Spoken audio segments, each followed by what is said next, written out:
Nominated పదవుల భర్తీ విషయంలో టీడీపీలో అసలు ఏం జరుగుతోంది? ఆశావాహులను ఎమ్మెల్యేలు సముదాయించలేకపోతున్నారా? అసంతృప్తిలో ఉన్న ఆ 6 ఎమ్మెల్యేలు ఎవరు? వారిని బుజ్జగించేందుకు అధిష్టానం ఏం చేయబోతోంది?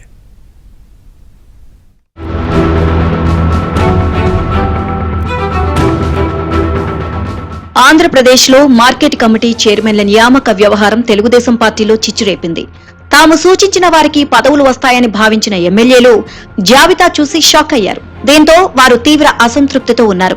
శుక్రవారం టీడీపీ 38 మంది మార్కెట్ యార్డ్ చైర్మన్లను నియమిస్తూ ఉత్తర్వులు జారీ చేసింది. ఇందులో 6 జనసేన, 1 బీజేపీ, మిగతా 31 టీడీపీ నేతలకు ఇచ్చారు. జనసేన ఇచ్చిన జాబితా ప్రకారం ఆయా నియోజకవర్గాల్లో చైర్మన్లను నియమించారు. అయితే జనసేన వైపు నుంచి చైర్మన్లను నియమించే సమయంలో తమకు ముందే చెప్పి ఉంటే బాగుండేదని టీడీపీ నేతలు అసహనాన్ని వ్యక్తం చేస్తున్నారు. తాము సూచించిన పేర్లు కాకుండా జనసేన పేర్లు రావడంతో తాము కంగుతిన్నామని అంటున్నారు.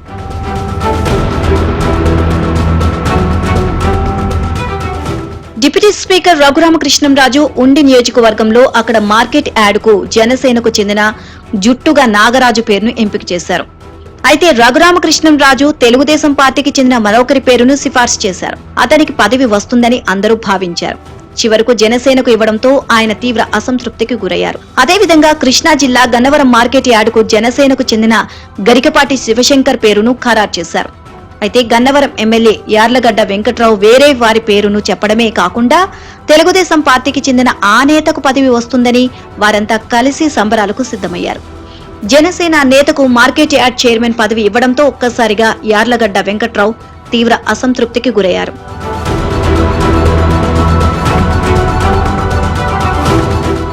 ఇక కృష్ణా జిల్లా పెడన నియోజకవర్గంలో జనసేనకు చెందిన అనంత లక్ష్మిని పెడన మార్కెట్ కమిటీ చైర్పర్సన్ గా నియమించడంతో స్థానిక ఎమ్మెల్యే కాగిత కృష్ణప్రసాద్ అసంతృప్తికి గురయ్యారు.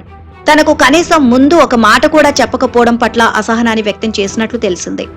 ఇక మాజీ మంత్రి ప్రస్తుత ఎమ్మెల్యే గంటా శ్రీనివాసరావు ప్రాతినిధ్యం వహిస్తున్న భీమిలి నియోజకవర్గంలో ఉండే మార్కెట్ యార్డుకు ఆయన పార్టీ నేత పేరును సూచించగా ఆ పేరును పక్కన పెట్టేసి జనసేనకు చెందిన రామస్వామి నాయుడు పేరును నియమించడంతో గంటా షాక్ గురైనట్లు తెలిసింది. శ్రీకాకుళం జిల్లా రాజం నియోజకవర్గంలోని మార్కెట్ యార్డుకు అక్కడ ఎమ్మెల్యే కొండ్రు మురళి సొంత పార్టీకి చెందిన నేత పేరును సూచించగా పార్టీ అగ్ర నాయకత్వం జనసేనకు చెందిన కృష్ణవేణి పేరును ఖరారు చేసింది. దీంతో మురళీమోహన్ అలకబూనినట్లు తెలిసింది. తీవ్ర అసంతృప్తిగా ఉన్న ఎమ్మెల్యేలను సముదాయించేందుకు అధిష్టానం చేసిన ప్రయత్నాలు కూడా విఫలమయ్యాయి. మార్కెట్ కమిటీ చైర్మన్ల నియామకాల్లో తాము సూచించిన వారికి పదవి దక్కకపోవడంతో 6 ఎమ్మెల్యేలు అధిష్టానం తీరుపై అసంతృప్తితో ఉన్నారు. వీరిలో ఒకరిద్దరైతే రాజీనామా చేస్తామని హెచ్చరించినట్లు తెలిసింది. విషయం తెలుసుకున్న హైకమాండ్ పార్టీ రాష్ట్ర అధ్యక్షుడు పల్లా శ్రీనివాసరావును రంగంలోకి దింపగా 3 ఎమ్మెల్యేలు శాంతించినట్లు తెలియగా మరో 3 మాత్రం అధిష్టానం తీరుపై ఆగ్రహంగానే ఉన్నట్లు సమాచారం. అసంతృప్తిగా ఉన్న ఎమ్మెల్యేలను ముఖ్యమంత్రి చంద్రబాబు లేదా లోకేష్ పిలిచి మాట్లాడాలని నిర్ణయించినట్లు తెలిసింది.